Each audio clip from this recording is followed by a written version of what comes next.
Dad, every time I would visit you in the home, before I would leave, I would say, Dad, I'll be back. Will you wait for me? And you always said yes.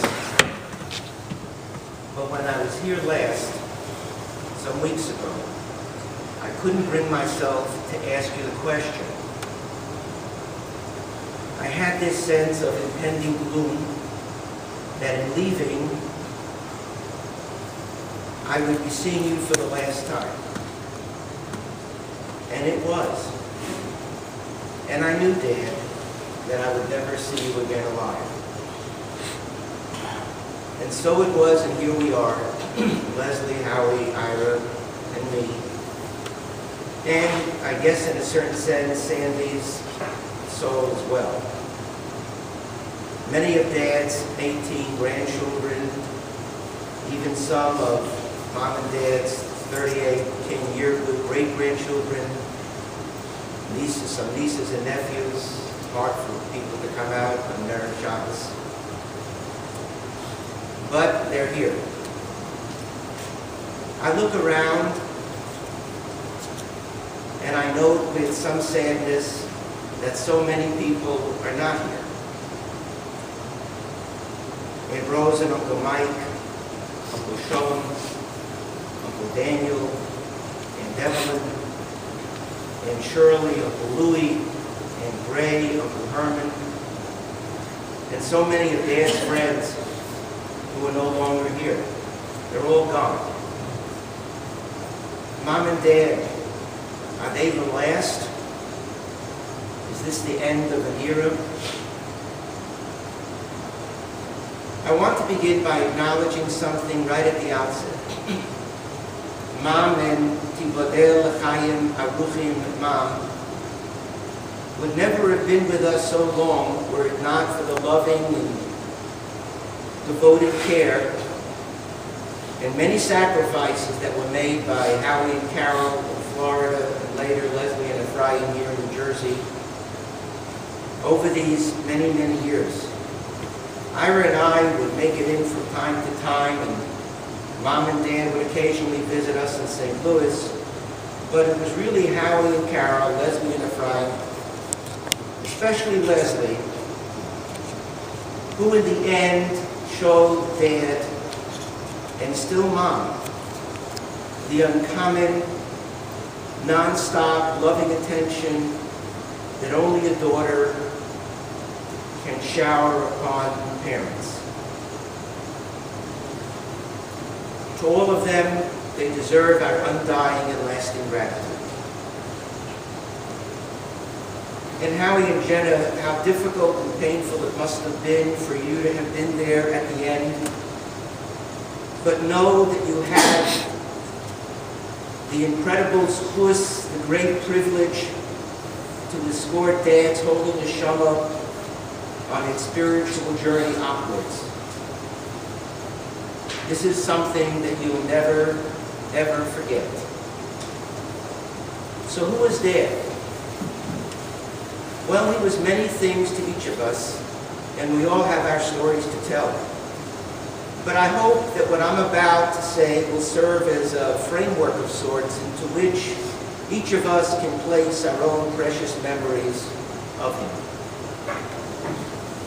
So who was Dad? He was a man bigger than life, strong, confident, generous, and heroic. And what we owe Dad are all the memories, all the lessons he taught us. And you'll ask me, what did he teach us? Everything. Just about everything. In the Gemara Noe Cotton, we're told that an Ovel is forbidden to learn Torah. Why? B'kudei Hashem, the Samchei Lev. We're not supposed to be happy, and the learning of Torah generates happiness. My Rebbe, Rav Soloveitchik Zatzal, offered another reason.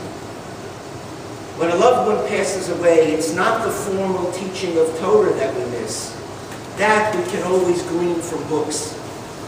There is another method of learning, another dimension of transmission, and that by watching and observing the behavior of a great person.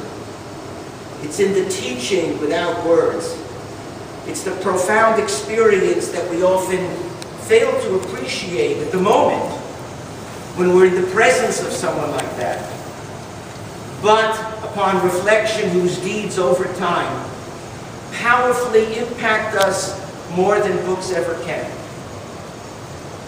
And that was Dad. He taught us by who he was. Who was he really? What was the essence of his neshama?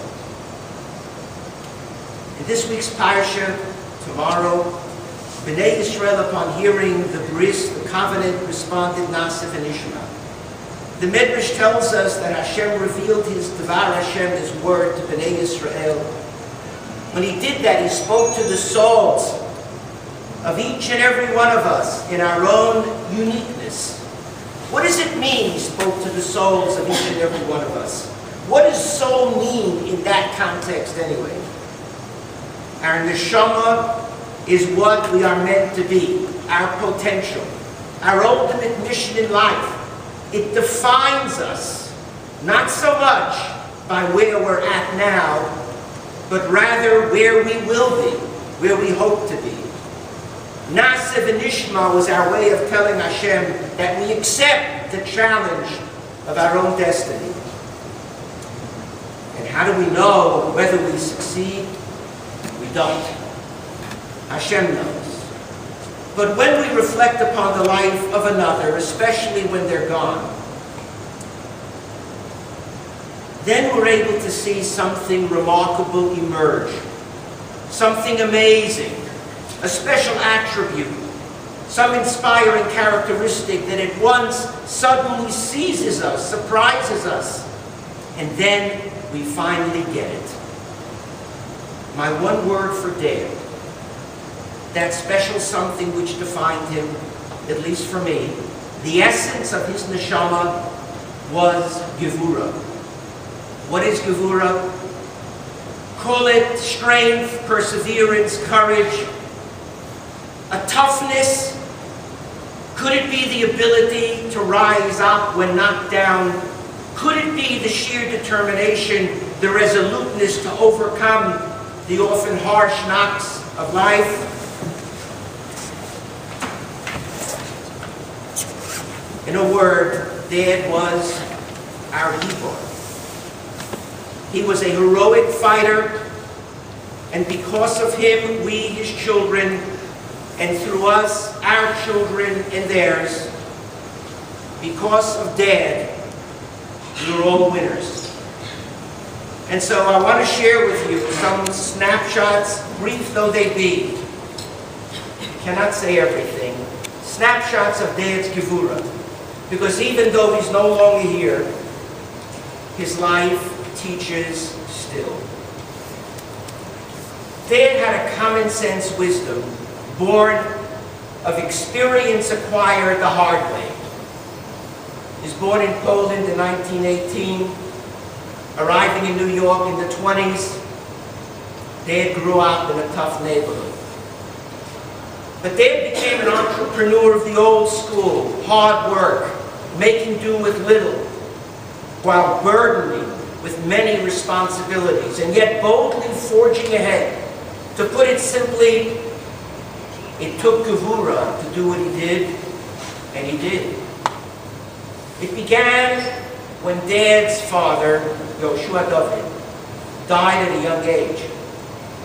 And what was thrust upon our father was the responsibility of assuming the financial burden of caring for his mother and 3 siblings. No college education, no advanced degrees. Dad hit the streets and made sure his family was provided for. During the Depression, Dad often held down 3 jobs, working day and night. And then he married Mom, World War II in the Army, and then he successfully started his own business. Amazing when you think about it. What gevura. Dad had enormous respect and reverence for his in-laws, and of course his mother. He treated Bobby and Zaida with a touching and profound love. Whatever they asked, Dad dutifully complied. And should you wonder why someone who lives 92 years deserves it? It was how beautifully Dad fulfilled the mitzvah of Kippur Va'ed, whose reward, as we well know, is Laman Yarichon Yomecha. Long life comes because a person knows how to respect their parents. And one more thing. Because of Dad's veneration of Bobby in particular, the entire family remained loyal to Yiddishkeit. That's a story in itself. Dad's gevura also displayed itself in his willingness to break old habits, discard what he often liked, and to really change. Over the years, he slowly notched himself upward to a Torah lifestyle that transformed him into a Shomer Shabbos, and that inspired us all. I can remember, and there are so many of these vignettes, I can remember once Dad playing cards on Shabbos at our summer bungalow colony in the Catskills, and I, all of 14 years old, had the temerity to tell him it was wrong and he should stop. Well, Dad gave me one of those stern looks, and he was quiet. But he never played cards again on Shabbos. And there are so many stories like that. This was true gevura. It depicted Dad's odyssey towards a greater and more spiritual Jewish life. And so, it's not at all surprising that Dad always showed and demonstrated a fierce pride and love for Yiddishkeit. He revered rabbis and teachers of Torah. He supported shuls, was one of the founders of B'nai Yeshurun in Teaneck when we moved there in 1957. He assumed leadership positions in shul and organizational life. Most of all, though, he loved a good chazan, and he could listen to chazanas day after day. At the Yom Tov and Shabbos table, he would love to sing his favorite melodies, even though he couldn't carry a tune. Remember?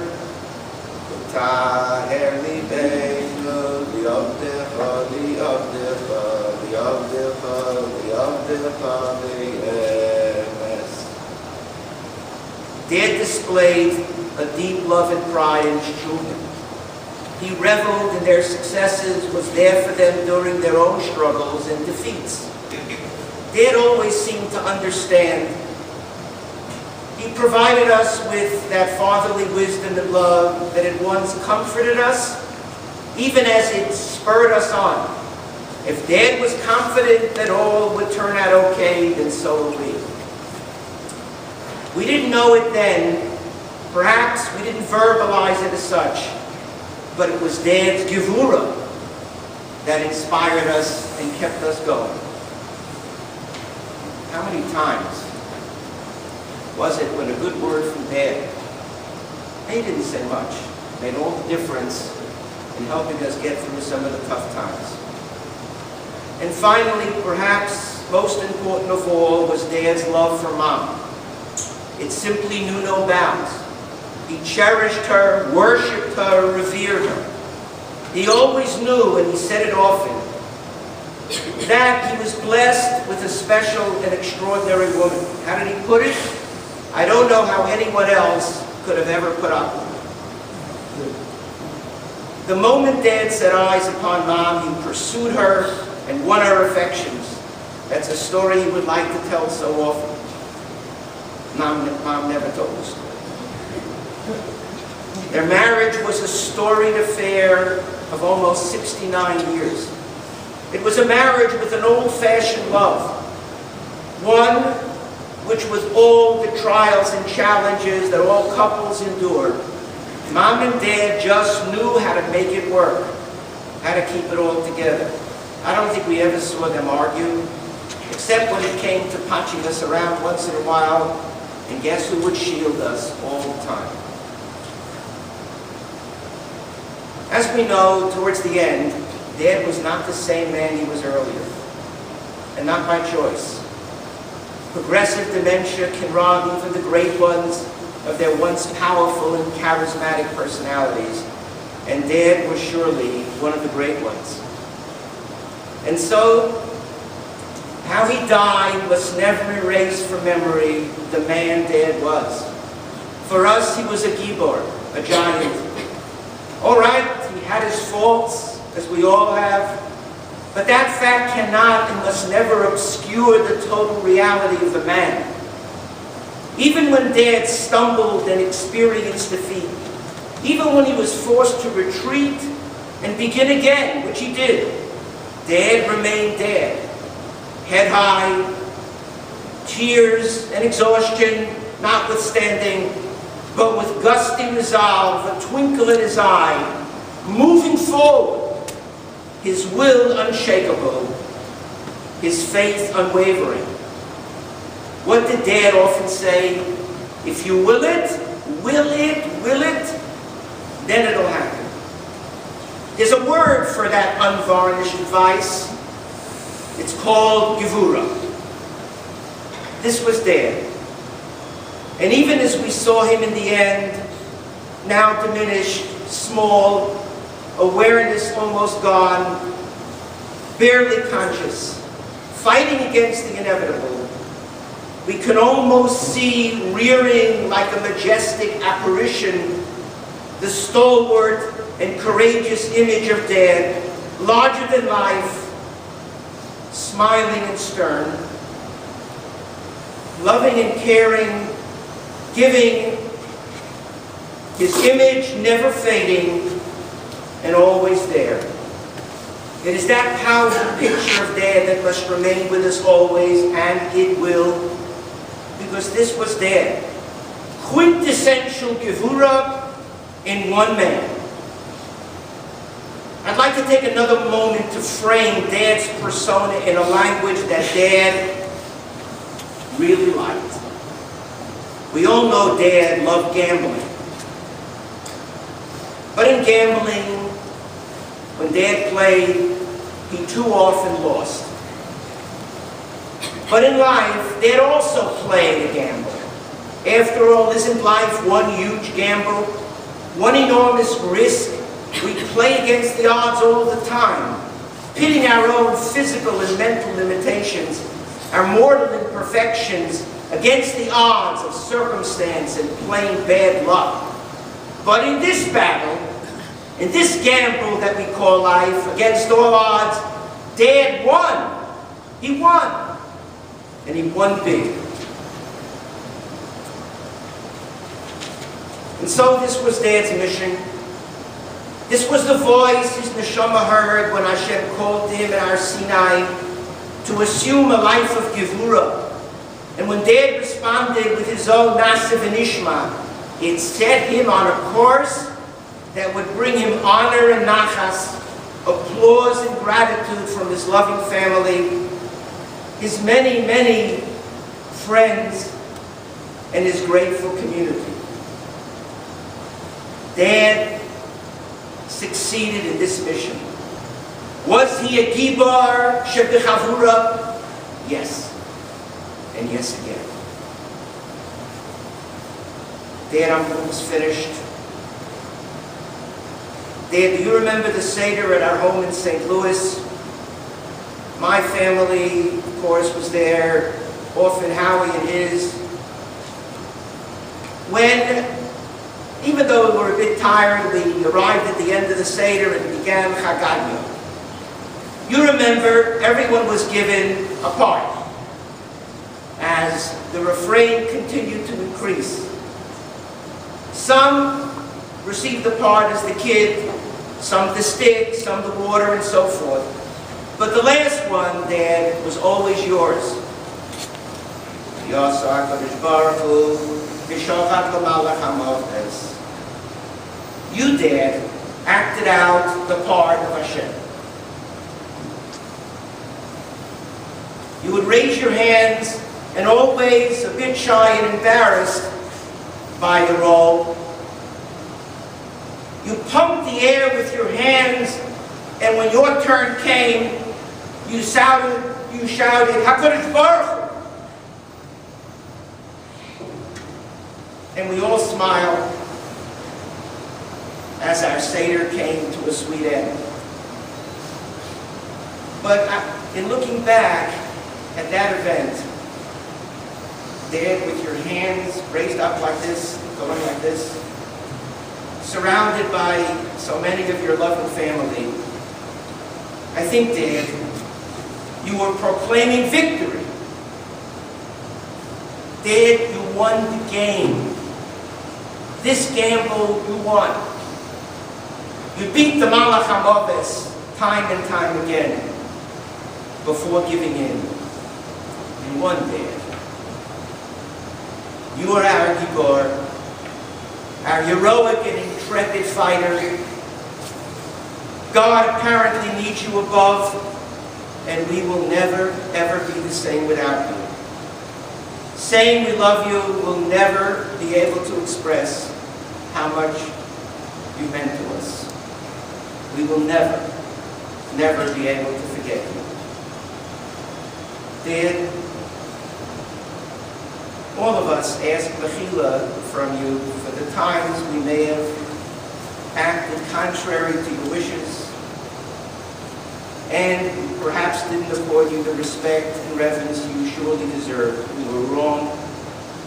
Please forgive us all.